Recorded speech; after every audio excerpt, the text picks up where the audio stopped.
وَلَقَدْ يَسَّرْنَا الْقُرْآنَ لِلذِّكْرِ فَهَلْ مِن مُّدَّكِرٍ۔ ان المتقین فی مقام امین۔ سبحان اللہ۔ اب جب جہنمیوں کے عذاب کا ذکر ہوا ہے تو ساتھ جنتیوں کی نعمتوں کا بھی ذکر ہے۔ سبحان اللہ۔ یہ قرآن کے اندر متقابلات، جب جہنم کا ذکر ہوتا ہے تو پھر جنت کا ہوتا ہے، جنت کا ذکر ہوتا ہے جہنم کا ذکر ہوتا ہے۔ تو اسی تقابل میں اللہ تعالیٰ فرماتا ہے جو متقین ہیں، ان المتقین، بے شک متقین، فی مقام امین، وہ امن والی جگہ میں ہوں گے۔ سبحان اللہ۔ اب وہ امن والی جگہ کیسی ہے؟ واللہ عالم، ہمیں پتہ تو نہیں ہے، کیونکہ نبی اکرم صلی اللہ علیہ وسلم نے فرمایا کہ اللہ فرماتا ہے اعددت لعباد الصالحین، میں نے اپنے نیک بندوں کے لیے جو جنت تیار کر رکھی ہے وہ ایسی ہے ما لا عین رأت ولا اذن سمعت، جس کو کسی آنکھ نے کبھی دیکھا نہیں، کسی کان نے کبھی سنا نہیں۔ یعنی ایسی نعمتیں ہیں جنت کے اندر جس کو کبھی آنکھ کسی نے دیکھا نہیں، کسی کان نے کبھی سنا نہیں، ولا خطر علی قلب بشر، اور کسی بشر کے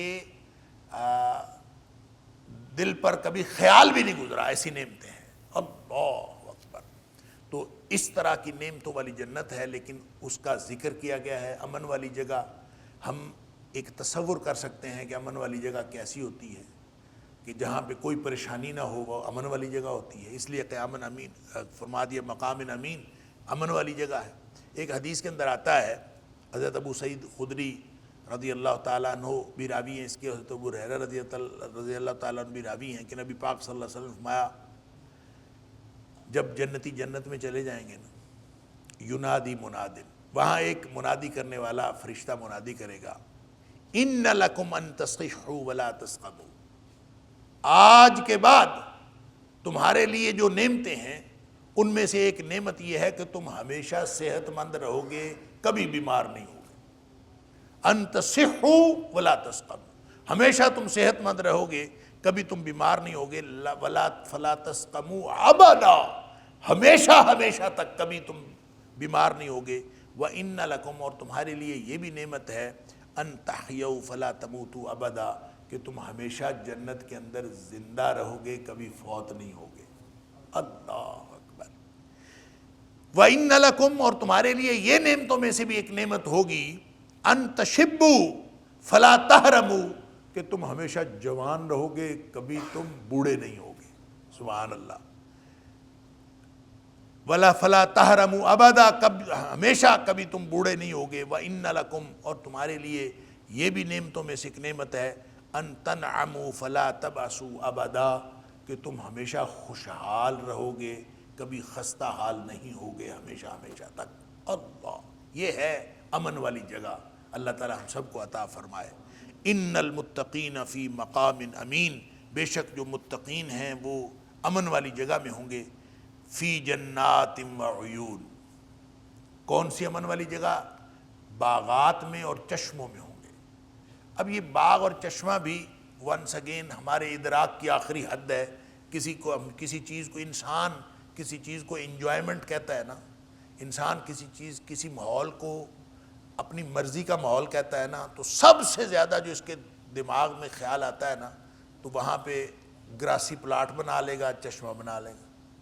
انسان کے ذہن میں اس سے زیادہ گارڈن، باغ لگا لیا اور ساتھ پانی اور باغ، ویسے بھی انسان کو جو باغات اور چشمے ہیں وہ انسان کو بھلے لگتے ہیں، اور ہم جب جاتے ہیں وہاں پہ سیر کرنے کے لیے پہاڑوں میں تو ہم جا کے یہی دیکھتے ہیں، چشمے ہوتے ہیں اور باغات ہوتے ہیں، اس کے علاوہ تو کچھ بھی نہیں ہوتا۔ اللہ اکبر۔ تو یہ ہمارے فہم کی اور ہمارے ادراک کی آخری حد ہے۔ انسان اپنا گھر بھی بناتا ہے تو بہترین گھر جس نے بنانا ہوتا ہے وہ اس کے اندر گارڈن بناتا ہے، اس کے اندر چشمہ بناتا ہے، اور یہ انسان کے وگرنہ جنت میں کیا ہے وہ ہمارے وہم و گمان سے باہر ہے۔ اللہ اکبر۔ فی جنات وعیون، باغات اور چشموں میں، یلبسون من سندس و استبرق متقابلین، لباس پہنیں گے من سندس، باریک ریشم کا، و استبرقن اور موٹے ریشم کا، استبرق موٹا ریشم اور سندس باریک ریشم، متقابلین اور ایک دوسرے کے آمنے سامنے بیٹھے ہوں گے، تخت لگائے، جیسے سورہ یاسین کے اندر اور مختلف جگہوں پہ اللہ تعالیٰ نے فرمایا کہ یہ ایک دوسرے کے سامنے تخت لگائے بیٹھے ہوں گے، سبحان اللہ۔ کذالک، ہاں اسی طرح ہوگا، وزوجناہم بحور عین، اور ہم نے ان کا نکاح کیا ہے، ان کی شادیاں کی ہیں، بحور عین، موٹی آنکھوں والی خوبصورت حور کے ساتھ۔ یہ جو حور ہے نا، یہ حورا کی جمع ہے، حورا کی جمع ہے۔ حورا کسی ایسی عورت کو کہتے ہیں جو بہت ہی سفید رنگ کی ہو، بہت ہی گورے رنگ کی ہو، اور اس کی آنکھیں سیاہ ہوں، یہ اس کے اندر بھی شامل ہے، یعنی حور کے معنوں میں شامل ہے سیاہ آنکھیں اور انتہائی گوری۔ تو اب دیکھیں، یہ بھی وہ بات ہے جو ہم دنیا میں جو خوبصورتی کی ہم آخری حد سمجھتے ہیں، وہ یہی ہوتی ہے۔ اور پھر ساتھ حور عین کہ وہ جو آنکھیں بھی اس کی خصوصی طور پر کہا کہ وہ موٹی آنکھوں والی ہوگی۔ اب یہ انسان کو یہ بتایا گیا ہے کہ وہاں پہ خوبصورتی کا عالم کیا ہوگا، وہ بھی ایک سکھایا سمجھایا گیا ہے۔ اصل میں کیا ہوگا یہ اللہ کو معلوم ہے۔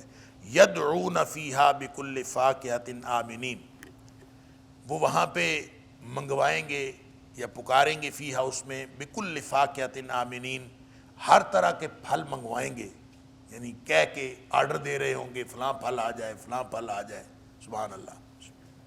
یدعون، بلاتے ہوں گے، فیہا اس میں، بکل فاکہۃ آمنین، ہر طرح کے پھل وہ منگوا رہے ہوں گے، آمنین، انتہائی بے خوفی کے عالم میں، یعنی امن کے حالت میں وہ مختلف قسم کے پھل جو ہیں وہ کہہ رہے ہوں گے ان کے بارے میں۔ لا یذوقون فیہا الموت الا الموتۃ الاولی، وہاں ان کو دوبارہ موت نہیں آئے گی۔ اللہ اکبر۔ لا یذوقون، نہیں چکھیں گے وہ، فیہا اس میں، الموت، کوئی موت، الا مگر، الموتۃ الاولی، جو پہلی موت آئی ہے اس کے علاوہ کوئی موت نہیں آئے گی۔ ووقاہم عذاب الجحیم، اور اللہ نے بچا لیا ہوگا ان کو جہنم کے عذاب سے۔ یہ بات پہلے بھی میں عرض کر چکا ہوں کہ موت جو ہے اس کو ذبح کر دیا جائے گا، اور اس کے بارے میں بعض حدیث تو ایسی آتی ہیں کہ ایک چتکبر مینڈے کی شکل میں لایا جائے گا اس کو، اور قیامت والے دن میدان حشر میں سب کے سامنے لا کے اس کو ذبح کر دیا جائے گا، اور وہ موت گویا ذبح ہو گئی، ختم ہو گئی، اس کے بعد موت نہیں ہوگی۔ اور بعض روایات میں ایسے آتا ہے کہ جنت اور جہنم کا فیصلہ ہو جانے کے بعد اللہ تعالیٰ چتکبر مینڈے کی شکل میں موت کو لائے گا، اور پہلے جنتیوں سے پوچھے گا کہ جنتیوں تم اس کو پہچانتے ہو؟ تو جنتی کہیں گے ہاں یا اللہ ہم پہچانتے ہیں، یہ موت ہے۔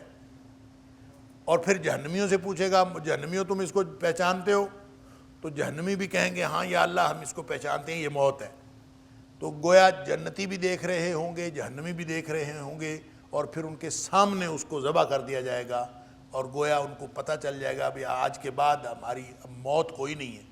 جہنمی جہنم کے اندر جو ہے وہ موت کو پکاریں گے، کبھی ان کی موت نہیں آئے گی۔ ہم نے قرآن میں کئی دفعہ پڑھ لیا کہ وہ موت کو پکاریں گے لیکن ان کی موت نہیں آئے گی، ان کو کہا جائے گا تم ہمیشہ رہنے کے لیے یہاں آئے ہو۔ اللہ اکبر۔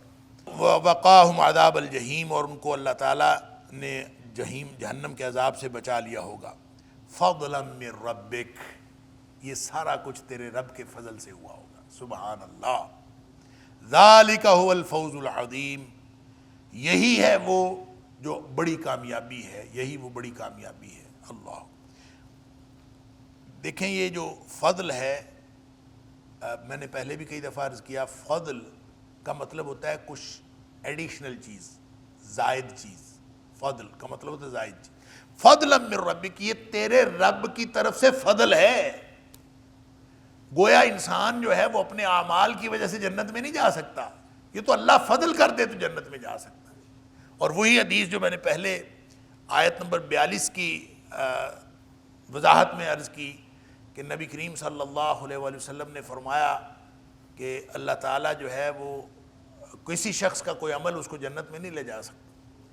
سددوا وقاربوا واعلموا، اور عمل کرتے رہو اور یاد رکھو کہ لن يدخل احدکم عملہ الجنہ، کسی کو کسی کا عمل جو ہے وہ جنت میں نہیں لے جا سکتا الا، اور کسی نے پوچھا اللہ کے رسول صلی اللہ علیہ وسلم آپ کو بھی نہیں لے جا سکتا؟ فرمایا مجھے بھی نہیں لے جا سکتا الا ان یتغمدنی اللہ برحمت وفضل، اس میں یہ الفاظ ہیں حدیث میں برحمت وفضل، ہاں اللہ کی رحمت اور اس کا فضل مجھے اپنی لپیٹ میں لے لے تو میں جنت میں جا سکتا ہوں. لہٰذا صحیح بات یہ ہے کہ جنت میں جو ہم نے جانا ہے انشاءاللہ تو جانا ہے اللہ کے فضل سے اور اللہ کی رحمت سے. وَلَقَدْ يَسَّرْنَا الْقُرْآنَ لِلذِّكْرِ فَهَلْ مِن مُدَّكِرٍ وَلَقَدْ يَسَّرْنَا الْقُرْآنَ لِلذِّكْرِ فَهَلْ مِن مُدَّكِرٍ. اور یہ جو عمل کرنے ہیں، عمل اس لیے ہم کرتے ہیں کہ ہم اللہ کی رحمت کے مستحق بن جائیں، وگرنہ عمل جس کا جتنا بھی ہے نا، حساب کتاب جس کا شروع ہو گیا نا، ہم میں سے کوئی حساب کتاب نہیں دے سکتا. نبی اکرم صلی اللہ علیہ وآلہ وسلم نے فرمایا جس کا حساب شروع ہو گیا وہ عذبا، اس کو عذاب لازمن ہوگا. جس کا حساب شروع ہو گیا سمجھے وہ پھنس گیا اور اس کا عذاب ہوگا اس کو. اما عائشہ صدیقہ رضی اللہ تعالیٰ نے پوچھا تھا کہ اللہ کے رسول صلی اللہ علیہ وسلم اگر حساب جس کا شروع ہو گیا وہ پھنس گیا تو پھر آسان حساب کا کیا مطلب ہے؟ قرآن نے کہا یحاسب حسابا یسیرا کہ اس کا تو آسان حساب ہوگا. تو نبی اکرم صلی اللہ علیہ وسلم نے فرمایا وہ جو آسان حساب ہے نا وہ تو صرف ایک پیشی ہوگی، آدمی سامنے پیش ہوگا اللہ تعالیٰ فرمائے گا جا تجھے معاف کیا، پیش ہوگا اللہ تعالیٰ فرمائے گا جا. اللہ تعالیٰ ہمیں بغیر حساب کتاب کے جنت عطا فرما دے. فضلا من ربک، عمل نہیں رحمت اور فضل سے جائے گا. سبحان اللہ. فضلا من ربک، یہ تیرے رب کا فضل ہے. ذالک هو الفوز العظیم، اور یہ وہ بڑا فوز. اچھا فوز بھی کامیابی ہوتی ہے، فلاح بھی کامیابی ہوتی ہے. ایک ہوتی ہے نجات، ایک ہوتی ہے فلاح، ایک ہوتی ہے فوز. نجات تو یہ ہے کہ انسان عذابوں سے بچ جائے، یہ نجات ہے. فلاح یہ ہے کہ جنت میں جانے والا بن جائے تو یہ فلاح ہے. کامیاب وہ ہوگا جس کو نجات حاصل ہوگی. اور جو شخص جنت میں جا کے اپنے اس مقام کو حاصل کر لے جو جنت میں اللہ نے مقام اس کے لیے بنایا ہے، تو گویا ہم اردو میں بھی استعمال کرتے ہیں وہ فلاں مقام پر فائز ہو گیا. تو جو اس مقام پر جو مقام اللہ نے کسی کے لیے بنایا ہے جو اس کو عطا ہو گیا تو گویا ذالک الفوز العظیم، یہ ہے بڑی کامیابی کہ جنت کے اندر اللہ نے جو محل ہمارے لیے بنایا ہے وہ اللہ تعالیٰ عطا کر دے تو یہ فوز ہے. ذالک هو الفوز العظیم. جو اللہ نے فرمایا من زحزح عن النار وادخل الجنہ فقد فاز، جو آگ سے بچا دیا گیا اور جنت میں داخل کر دیا گیا فقد فاز، وہ ہے حقیقت میں کامیاب ہو گیا. اللہ تعالیٰ ہم سب کو یہ بڑی کامیابی عطا فرمائے. آخری جو دو آیات ہیں، آیت نمبر 58 اور آیت نمبر 59 سورہ دخان کی، اس میں اللہ کریم نے نبی پاک صلی اللہ علیہ وآلہ وسلم کو تسلی دی ہے اور کفار کو دھمکی دی ہے. فَإِنَّمَا يَسَّرْنَاهُ بِلِسَانِكَ لَعَلَّهُمْ يَتَذَكَّرُونَ.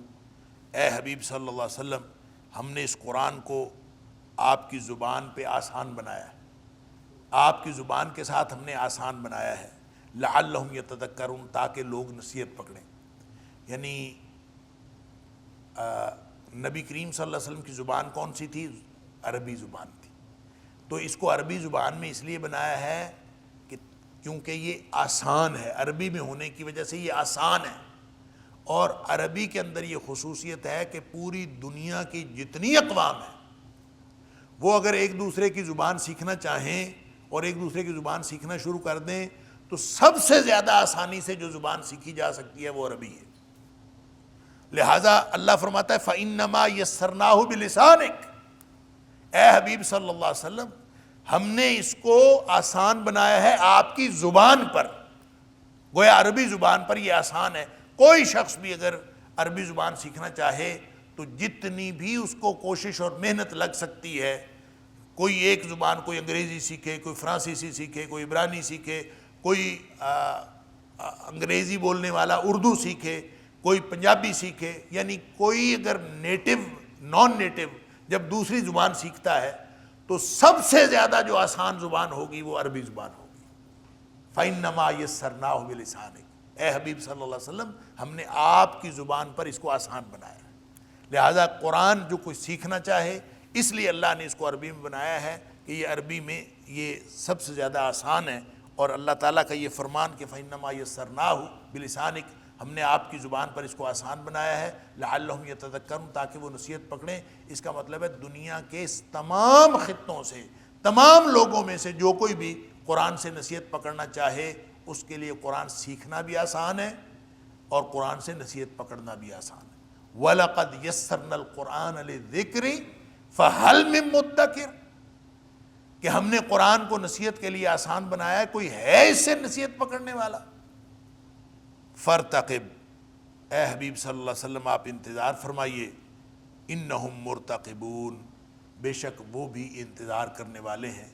گویا جو نبی کریم صلی اللہ علیہ وسلم کی بات نہیں مان رہے، وہ اگر بات نہ بھی مانے تو آپ انتظار کیجئے. کیا مطلب؟ کہ جو عن قریب آنے والا عذاب ہے وہ اپنے عذاب کا انتظار کریں.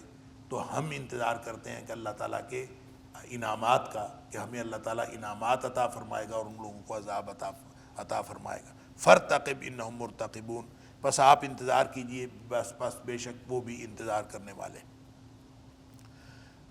الحمدللہ اللہ کے فضل اور اس کی توفیق اور اس کی رحمت سے سورۃ دخان مکمل ہوئی. آگے سورۃ الجاسیہ ہے. جاسیہ کا مطلب ہوتا ہے گھٹنوں کے بل گرنے والی، گھٹنوں کے بل گرنے والی. اب یہ حوامیم جاری ہیں، میں نے پہلے بھی عرض کیا تھا حامیم، یہ 7 صورتیں ہیں جو حامیم سے شروع ہوتی ہیں اور حامیم سجدہ سے یہ شروع ہوئی ہیں. اور حوامیم ان کو کہا جاتا ہے کہ حامیم سے شروع ہونے والی صورتیں.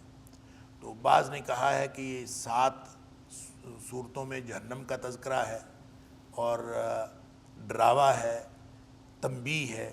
تو اس کا مطلب یہ ہے کہ اور چونکہ جہنم کے دروازے بھی 7 ہیں تو اس لیے جو ہے وہ یہ 7 حوامیم جو ہیں وہ اس کے لیے ہیں. واللہ عالم. تو یہ اگلی صورت جو جاسیہ ہے یہ بھی حوامیم میں سے، حامیم سے شروع ہوتی ہے اور اس کے مضامین بھی باقی حوامیم کی طرح یہ ملتے جلتے ہیں. مکی صورت ہے، توحید اور آخرت اس کا بنیادی موضوع ہے. سورہ دخان کی طرح کفار کے شبہات کا جواب اس میں دیا گیا ہے اور اس کے اندر کفار کو انذار بھی کیا گیا ہے، دھمکی لگائی گئی ہے. اور صحیح معنوں میں اس کا جو مضمون ہے وہ مرکزی مضمون یہ ہے کہ دنیا پرستی سے بچ کر توحید کو تسلیم کرنے والے بن جاؤ. دنیا پرستی سے بچ کر توحید کو تسلیم کرنے والے بن جاؤ.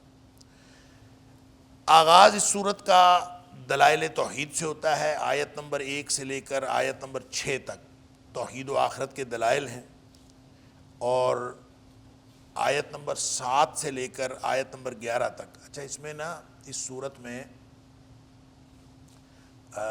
ماننے والے گروہ، جو توحید اور آخرت کو ماننے والا گروہ ہے اہل ایمان کا، اس کے علاوہ 3 گروہوں کا تذکرہ کیا گیا ہے. یعنی نہ ماننے والے جو ہیں وہ 3 گروہ ہیں. پہلے گروہ کا ذکر آیت نمبر 7 سے آیت نمبر 11 تک کیا گیا ہے کہ یہ سخت قسم کے اڑیل اور سخت قسم کے اجڑ قسم کے گناہگار ہیں اور جو ضدی ہیں اور جہنم ان کے انتظار میں رہتی ہے. اللہ اکبر. آیت نمبر 12 سے لے کر آیت نمبر 15 تک دلائل توحید ہیں. اس میں ایام اللہ کا ذکر کیا گیا. ایام اللہ دیکھیں، جب شروع میں ہم نے آغاز کیا تھا تو میں نے عرض کیا تھا اور درمیان میں بھی کئی دفعہ عرض کیا کہ قرآن حکیم کی مختلف قسم کی آیات ہیں، اور مختلف قسم کی آیات کو شاہ ولی اللہ نے 5 حصوں میں تقسیم کیا ہے، 5 حصوں میں، کہ یہ مختلف قسم کی آیات جو ہیں ان کو انہوں نے 5 علوم کہا ہے۔ قرآن سے 5 علوم حاصل ہوتے ہیں، تو یعنی اس میں سب سے پہلا علم جو حاصل ہوتا ہے وہ علم الاحکام ہے، کہ احکام کی آیات ہیں، اور وہ علم حاصل ہوتا ہے۔ پھر اس میں علم تذکیر بایام اللہ ہے اور علم تذکیر بآلاء اللہ ہے، کہ 2 علوم، ایک آلاء اللہ کا مطلب ہوتا ہے اللہ کی نعمتوں کا بیان، تو اللہ کی نعمتوں کا تذکرہ کر کے جو اللہ تعالیٰ نے توحید کے دلائل دیے ہیں، ایک یہ علم ہے، علم تذکیر بآلاء اللہ۔ اعلیٰ الون کی جمع ہے، اور الون کا مطلب ہوتا ہے نعمت، تو تذکیر بآلاء اللہ۔ تو اسی طرح ایک علم ہے علم تذکیر بایام اللہ۔ ایام اللہ لفظی معنی، ایام یوم کی جمع ہے، اور لفظی معنی ہے اللہ کے دن۔ اس سے مراد تاریخ ہوتی ہے، جو تاریخ بیان کی جاتی ہے، جیسے قوموں کی تباہی کی تاریخ بیان ہوئی، تو اللہ تعالیٰ اس کے ذریعے سے لوگوں کو نصیحت کا اور تذکیر کا پیغام دیتا ہے۔ تو ایک ہو گیا علم الاحکام، ایک ہو گیا علم تذکیر بآلاء اللہ، ایک ہو گیا علم تذکیر بایام اللہ، اور ایک ہو گیا علم المخاصمہ۔ قرآن میں 4 طرح کے گروہوں سے مخاصمہ کیا گیا ہے، یا علم المناظرہ بھی اس کو کہتے ہیں، دلائل کا تبادلہ کیا گیا ہے، ان کی غلطیوں کی نشاندہی کی گئی ہے۔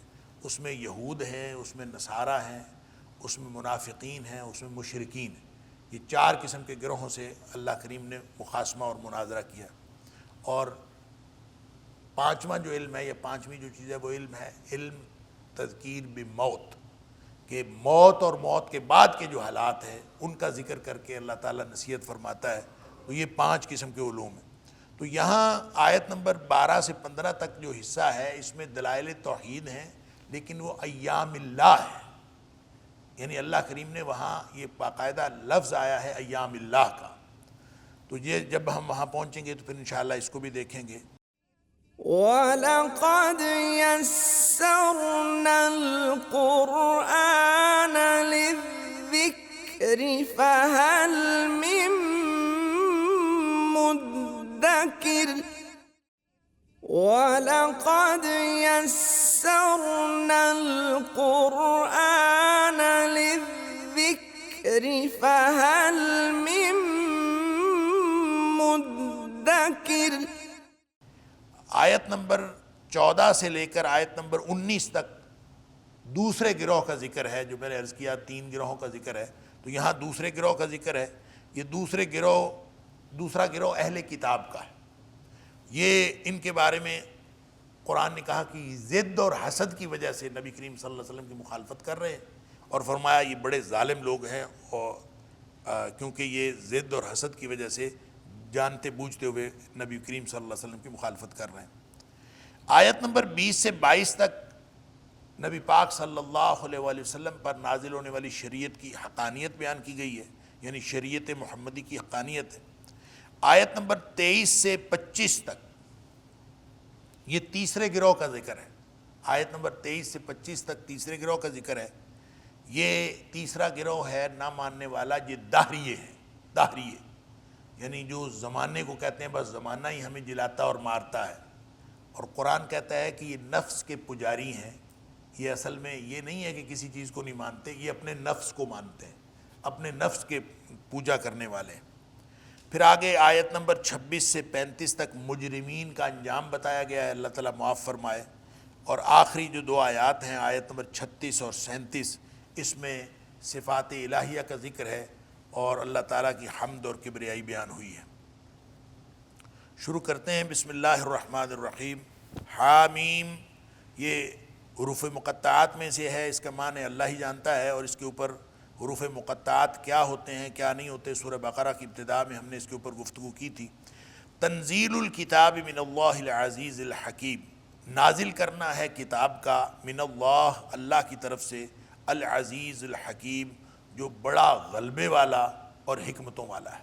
گویا جی قرآن نازل کی ہے اللہ نے، اور وہ اللہ غلبے والا بھی ہے اور اللہ حکمت والا بھی ہے۔ یعنی غلبے والے کی ذات کا مطلب یہ ہوتا ہے کہ ایسا نہیں ہے کہ کوئی العزیز بتانے کا مقصد یہ ہے کہ اللہ تعالیٰ کی ذات جس نے اس قرآن کو نازل کیا ہے وہ ایسی ذات نہیں ہے کہ تم اس کو اگنور کر دو، اگنور نہیں کر سکتے، کوئی یہ کسی ایرے غیرے کی طرف سے نازل نہیں ہوا۔ العزیز الحکیم، غلبے والے، غالب اور حکمت والا جو اللہ ہے اس کی طرف سے نازل ہوا ہے۔ ان فی السماوات والارض لآیات للمؤمنین، بے شک آسمان میں اور زمین میں نشانیاں ہیں اہل ایمان کے لیے۔ وفی خلقکم وما یبث من دابۃ آیات لقوم یوقنون، یہ ذرا تینوں آیات پڑھ لیں پھر اس کے بعد میں عرض کرتا ہوں۔ وفی خلقکم، اور تمہارے پیدا کرنے میں، وما یبث من دابۃ، اور جو وہ پھیلاتا ہے جانداروں کو، یعنی جو جاندار اس نے پھیلائے ہوئے ہیں، آیات لقوم یوقنون، یقین کرنے والی قوم کے لیے نشانیاں ہیں۔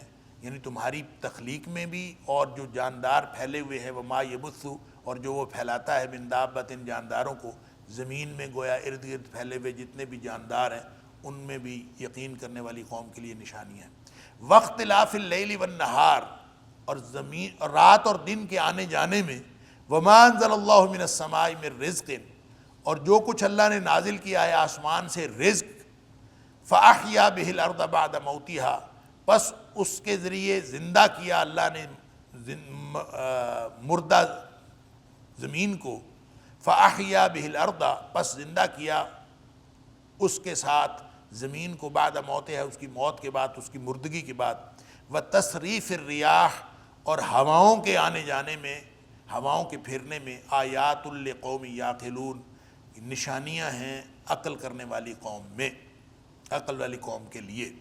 تلک آیات اللہ، یہ ساری کی ساری اللہ کی آیات ہیں، نتلوہا، ہم جو پڑھ کے سناتے ہیں، علیک، آپ کے اوپر، بالحق، حق کے ساتھ، فبأی حدیث بعد اللہ وآیاتہ یؤمنون، پس کس بات پر اللہ کے بعد اور اللہ کی نشانیوں کے بعد یہ ایمان لائیں گے۔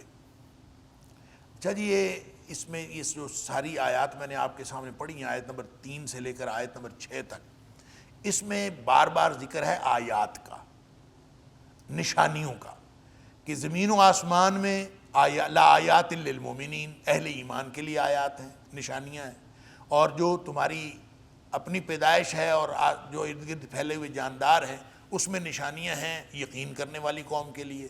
پھر رات دن کے آنے جانے میں، اور آسمان سے جو اللہ نے رزق اتارا، مختلف جگہوں پہ اللہ تعالیٰ نے فرمایا وَأَنزَلْنَا مِنَ السَّمَاءِ مَاءً، آسمان سے پانی اتارا، یہاں ماء کو رزق کہا گیا ہے کہ جو اللہ نے آسمان سے رزق اتارا۔ اس کی وجہ کیا ہے کہ پانی جب آسمان سے نازل ہوتا ہے تو وہ انسان کے لیے رزق کا باعث بنتا ہے، لہذا اس کو رزق فرما دیا۔ فَأَحْيَا بِهِ الْأَرْضَ بَعْدَ مَوْتِهَا، جس کے ذریعے سے اللہ تعالیٰ مردہ زمین کو زندگی عطا فرماتا ہے۔ وَتَصْرِيفِ الرِّيَاحِ، اور جو ہواؤں کے پھیرنے میں، کبھی ہوا جو ہے مشرق کی آتی ہے، کبھی پورب کی، کبھی پچھم کی، کبھی کسی طرف، اور ظاہر ہے ہوا جس طرف کی ہوتی ہے وہ اس طرح کے اثرات لے کے آتی ہے۔ جو ہوا ایک خاص رخ کی ہوتی ہے اس کے خاص اثرات ہوتے ہیں، جو دوسرے رخ کی ہوتی ہے اس کے دوسرے اثرات ہوتے ہیں۔ آیات لقوم یعقلون، عقل کرنے والی قوم کے لیے نشانیاں ہیں۔ اور پھر فرماتا ہے کہ یہ ساری کی ساری نشانیاں ہیں جو ہم آپ کے اوپر پڑھ کے سناتے ہیں۔ اب بات سمجھیں ذرا، اس کو آپ جوڑ لیجئے سورہ آل عمران کی آیت نمبر 190 اور 91 کے ساتھ، جس میں اللہ تعالیٰ نے فرمایا ان فی خلق السماوات والارض واختلاف اللیل والنہار لآیات لأولی الالباب الذین یذکرون اللہ قیاما وقعودا وعلی جنوبہم ویتفکرون فی خلق السماوات والارض ربنا ما خلقت ھذا باطلا سبحانک فقنا عذاب النار۔ یعنی زمین و آسمان کی پیدائش میں اور رات دن کے آنے جانے میں عقل والوں کے لیے نشانیاں ہیں۔ اور عقل والے کون ہیں؟ جو اٹھتے بیٹھتے اور اپنے پہلوؤں پر اللہ کو یاد کرتے ہیں اور زمین و آسمان کے تخلیق پر غور و فکر کرتے رہتے ہیں۔ اسی طرح فرمایا کہ اللہ نے زمین و آسمان پیدا کیے، اللہ نے زمین و آسمان پیدا کیے بالحق، حق کے ساتھ، اور ساتھ فرمایا وَلِتُجْزَى كُلُّ نَفْسٍ بِمَا كَسَبَتْ، تاکہ بدلہ دیا جائے ہر شخص کو جو اس نے کمایا ہے، وَهُمْ لَا يُظْلَمُونَ، اور ان میں سے کوئی جو ہے وہ کسی کے اوپر ظلم نہیں کیا جائے گا۔ ان ساری باتوں سے جو بات سمجھ میں آتی ہے وہ یہ ہے کہ اللہ ان نشانیوں کی بات کر رہا ہے جو ارد گرد پھیلی ہوئی کائنات میں ہے۔ یہ وہ بات ہے جو میں بہت دفعہ آپ کو عرض کر چکا ہوں، اور اللہ کریم نے یہاں بالکل واضح طور پر یہ بات ارشاد فرمائی ہے کہ آسمان میں، زمین میں نشانیاں ہیں ایمان والوں کے لیے، تمہاری پیدائش میں اور پھیلے ہوئے جانداروں کے اندر نشانیاں ہیں یقین کرنے والی قوم کے لیے، رات دن کے آنے جانے میں، اور جو اللہ نے پانی اتارا جس کے ذریعے مردہ زمین کو زندگی دی، اور ہواؤں کے پھیرنے میں نشانیاں ہیں عقل والے قوم کے لیے، سمجھنے والی قوم کے لیے۔ تلک آیات اللہ نتلوها علیک بالحق، اور یہ بھی نشانیاں ہیں جو ہم تمہارے اوپر پڑھتے ہیں حق کے ساتھ۔ ایک وہ نشانیاں ہیں ارد گرد پھیلی کائنات، ایک یہ نشانیاں جو اللہ کریم نے قرآن میں بیان کی ہیں۔ یہ ساری کی ساری نشانیاں جو اللہ نے قرآن میں بیان کی ہیں، اور وہ ساری کی ساری نشانیاں جو ارد گرد پھیلی ہوئی کائنات میں ہیں، ان دونوں قسم کی نشانیوں کے اندر کوئی تفاوت اور تضاد نہیں۔ انسان ذرا بھی عقل کرے، انسان ذرا بھی اللہ کے قرآن پر ایمان رکھے، یا انسان ذرا بھی یقین کرے اس بات پر کہ اللہ نے جو کہا ہے وہ سچ ہے، اور نبی کریم صلی اللہ علیہ وسلم جو لے کے آئے ہیں وہ سچ ہے، وہ یقین کرے، تو اس کو دونوں قسم کی نشانیوں کی تفہیم حاصل ہو جاتی۔ ایمان والے، عقل والے اور یقین کرنے والے، یہ تینوں قسم کے جو لوگ ہیں، یہ اللہ نے ایک ہی قسم کے لوگوں کی صفات بیان فرمائی کہ جن کو یقین نہیں ہوتا، شک میں مبتلا ہوتے ہیں، ان کو کبھی سمجھ نہیں آتی۔ جو ایمان والے نہیں ہوتے، بے ایمان ہوتے ہیں، ان کو کبھی سمجھ نہیں آتی۔ جن کی عقل کام نہیں کرتی، بے سمجھ لوگ ہوتے ہیں، سمجھ ہی نہیں ان کو آتی، ان کی عقل ماری ہوئی ہوتی ہے، مت ماری ہوئی ہوتی ہے، ان کو بھی سمجھ نہیں آتی۔ اور شرک والے جو مشرک ہیں خاص طور پر، ان کی مت ماری ہوئی ہوتی ہے۔ نتیجہ یہ نکلا کہ تلک آیات اللہ نتلوها علیک بالحق، یہ جو نشانیاں ہم تیرے اوپر تلاوت کرتے ہیں حق کے ساتھ، ادھر یہ نشانیاں ہیں، ادھر وہ نشانیاں ہیں۔ فَبِأَيِّ حَدِيثٍ بَعْدَ اللَّهِ وَآيَاتِهِ يُؤْمِنُونَ، اگر ان پر نہیں کوئی ایمان لاتا تو پھر کون سی بات ہے دنیا کائنات میں؟ فَبِأَيِّ حَدِيثٍ، کون سی بات ہے دنیا کائنات میں، بعد اللہ، اللہ کے بعد، کہ وآیاتہ، اور اس کی نشانیوں کے بعد، یؤمنون، جس کے اوپر کوئی ایمان لائے گا۔ یعنی ہر چیز تو تمہارے سامنے ہے، ہر چیز تو اللہ تعالیٰ نے عطا فرما دی، پھر کون سی بات رہے گی جس کے اوپر ایمان لائیں گے؟ پھر کیا مطلب نہیں ایمان لائیں گے؟ ویل لکل افاک اثیم، یہاں سے پھر ان گروہوں کا ذکر شروع ہو جاتا ہے جن گروہوں نے اللہ تعالیٰ کا انکار کیا۔ اور انکار کس وجہ سے کیا؟ ایک نے ضد کی وجہ سے کیا، ایک نے اپنی جو ہے وہ فطرت کی وجہ سے کیا، اور ایک نے جو ہے وہ اپنے نفس کی پجاری ہونے کی وجہ سے کیا۔ ان تینوں کا ذکر ہے۔ اللہ تعالی ہم سب کو قرآن سمجھنے اور عمل کرنے کی توفیق عطا فرمائے۔ وآخر دعوانا الحمدللہ رب العالمین۔ إن هذا القرآن يهدي للتي هي أقوم ويبشر المؤمنين الذين يعملون الصالحات أن لهم أجرا كبيرا